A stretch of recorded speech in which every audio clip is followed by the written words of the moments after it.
a grandes rasgos un eje transversal. Los libros viajaban de este a oeste, de España a Latinoamérica y en menor medida de Latinoamérica a España. La asignatura realmente pendiente tiene que ver con un cambio de enfoque, con la implantación de un eje de trabajo, una dirección de distribución que vaya de norte a sur y de sur a norte. ¿El sueño de cualquier escritor latinoamericano sigue siendo triunfar en España? No sé lo que pensarán ustedes, pero yo creo que cada vez menos. Triunfar en la España de la crisis, significa cada vez menos, o debería significarlo al menos. Hoy por hoy, a un escritor chileno, lo que de verdad le conviene es triunfar primero en su país, hablar con sus conciudadanos, promoverse, participar allí y después, solo después, dar el salto a Argentina y Uruguay y volver a hablar con ese público próximo. Y luego, solo luego, pensar en Colombia, en México, en Costa Rica, en Estados Unidos y hasta incluso en España. Ese eje que va de la Tierra del Fuego hasta las calles de Chicago está pendiente de explotar. Los autores tienen que viajar y los editores no podemos quedarnos quietos. Hay que diseñar colecciones específicas para Latinoamérica, llegar a acuerdos con librerías para ediciones especiales, pensar en formas de promoción específicas para aquí. No hace falta ganar el premio Alfaguara o el Planeta para estar presente en todos los países de la lengua. Hace falta voluntad y hace falta imaginación. No podemos quedarnos quietos. Seguir la inercia solo traerá consigo el fin de la industria, una industria maravillosa de la que a todos los aquí presentes nos encanta participar. Muchas gracias.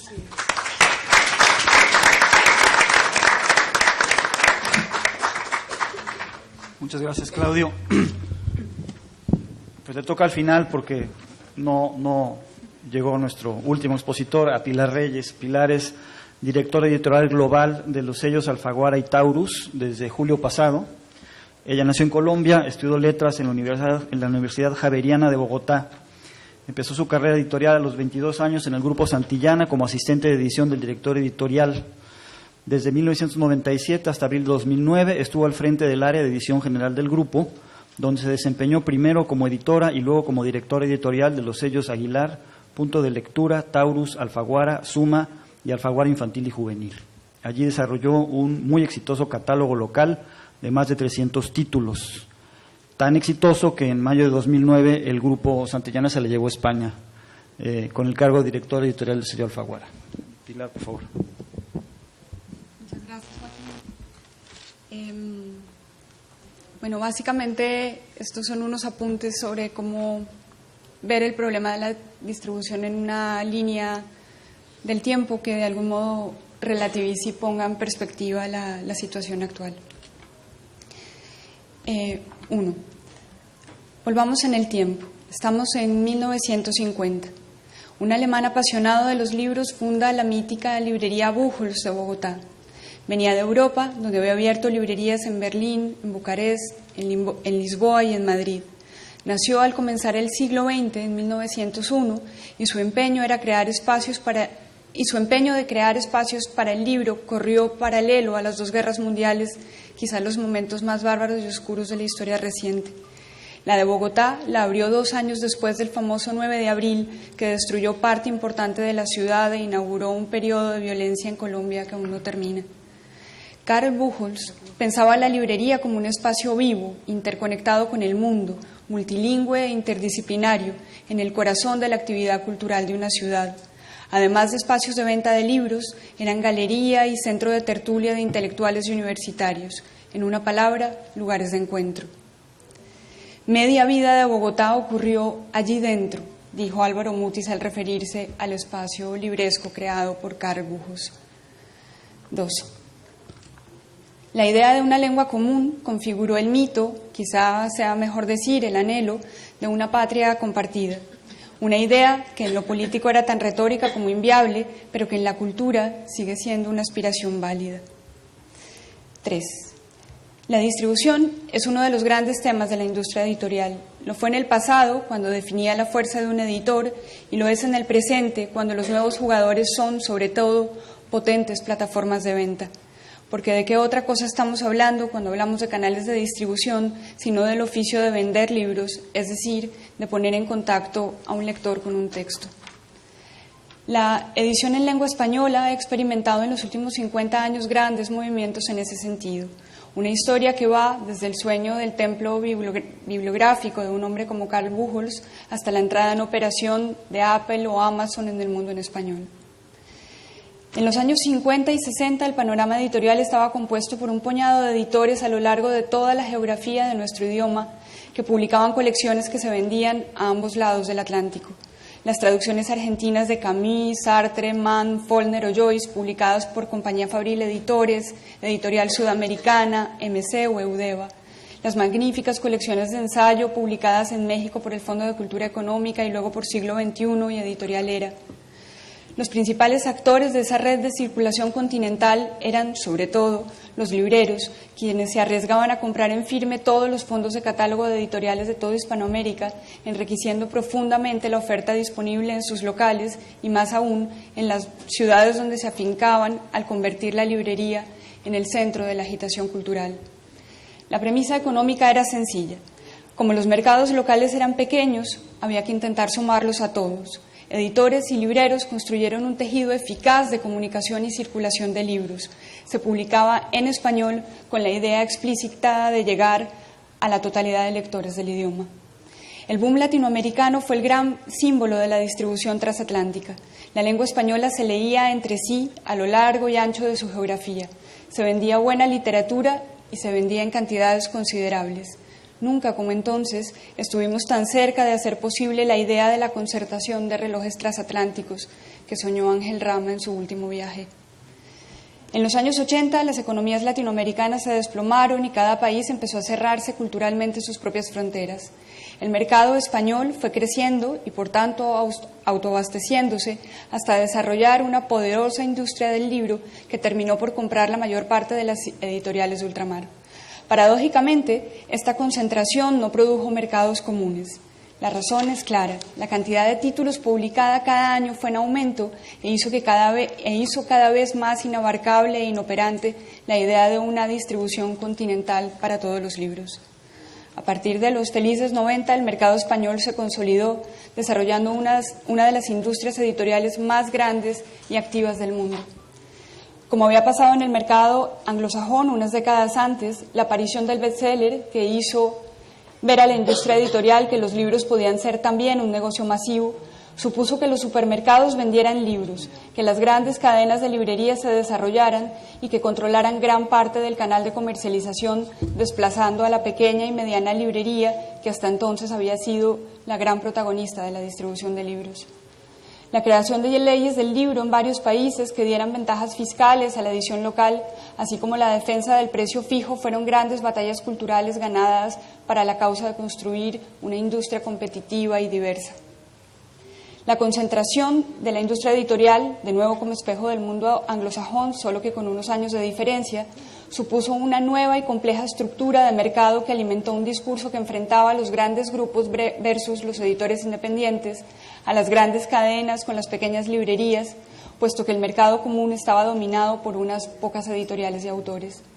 La capacidad de distribución continental era determinante a la hora de establecer en qué punto de la escena se ubicaba un editor. En muchos sentidos, y que se me perdone la exageración, hasta hace muy pocos años, editar era distribuir.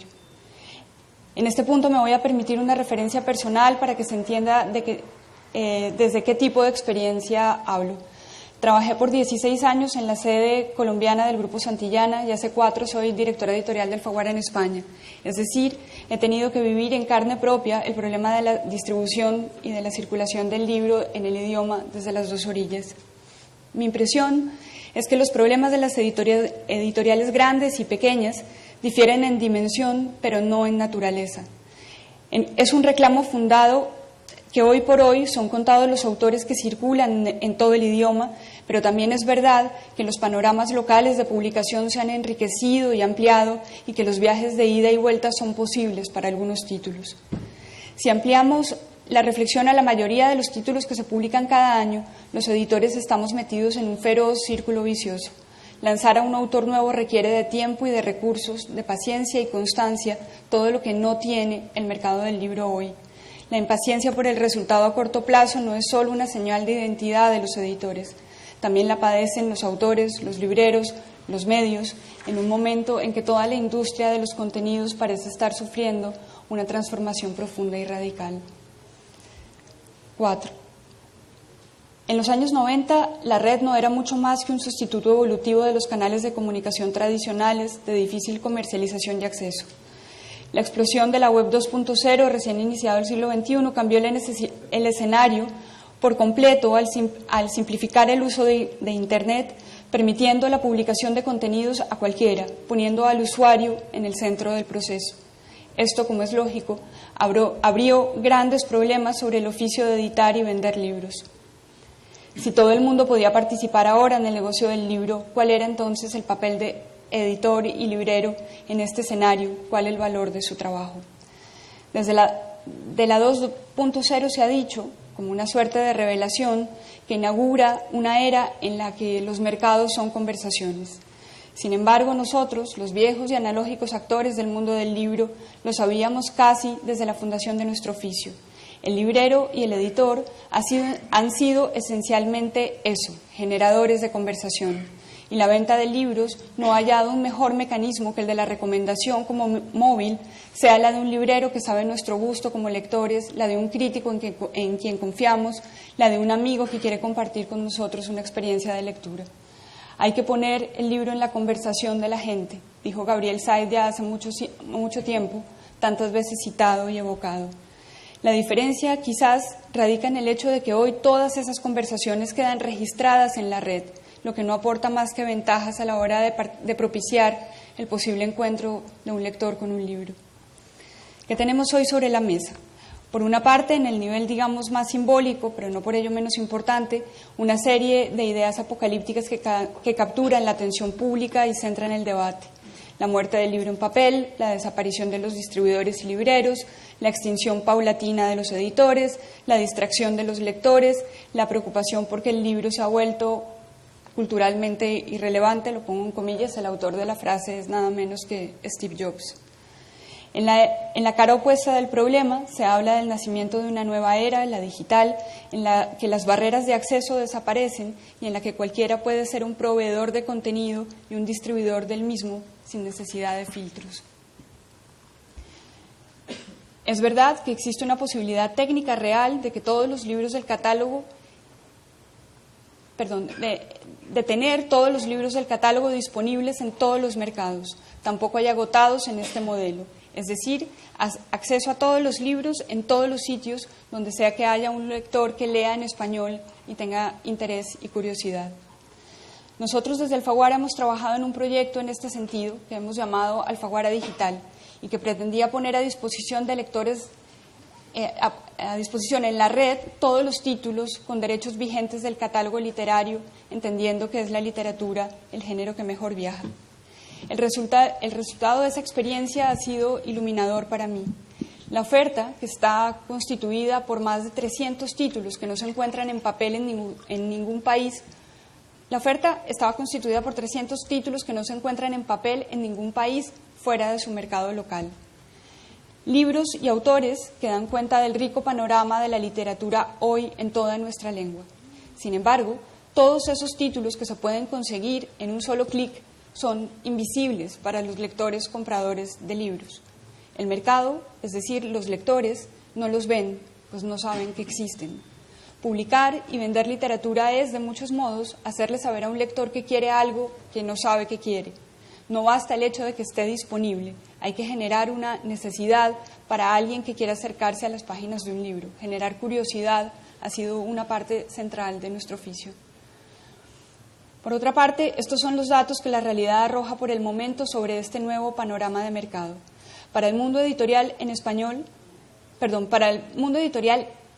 el mercado del libro electrónico supone solo el 2% de las ventas totales en unidades. En el caso específico de España, está cercano al 4%. La tendencia es de crecimiento, aunque no a la velocidad anunciada por los expertos tecnológicos.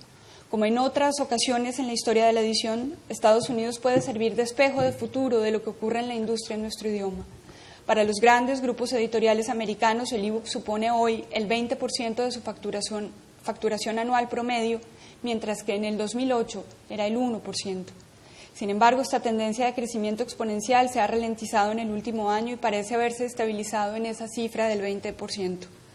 Un dato relevante que plantea una larga convivencia entre el digital y el papel. La venta de ebooks está mucho más diversificada territorialmente de lo que lo estaba la venta en papel. Para nuestros números, los números del Grupo Santillana, España suponía hasta hace muy poco cerca del 50% de la venta de libros de interés general y América Latina el otro 50%, con liderazgo notorio de Argentina y México. El iBook Store está operando desde hace unos pocos meses en todo el idioma. Es la primera mayor que lo hace. Y los primeros datos que arroja para nosotros, a mi juicio, son sorprendentes. España supone el 32% de la venta en unidades, México el 31%, Estados Unidos el 13% y el resto de América Latina el 24%. Todavía es muy pronto para sacar conclusiones, pero sí indican una tendencia.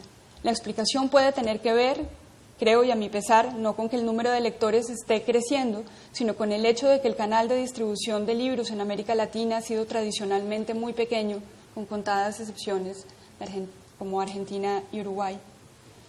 Tenemos la sensación falsa de que en esta nueva era hay espacio para muchos actores, porque, insisto, el contenido puede ser proveído por cualquier persona, cuando la verdad es que la estructura de negocio tiende a concentrarse aún más de lo que he descrito antes en unos pocos actores.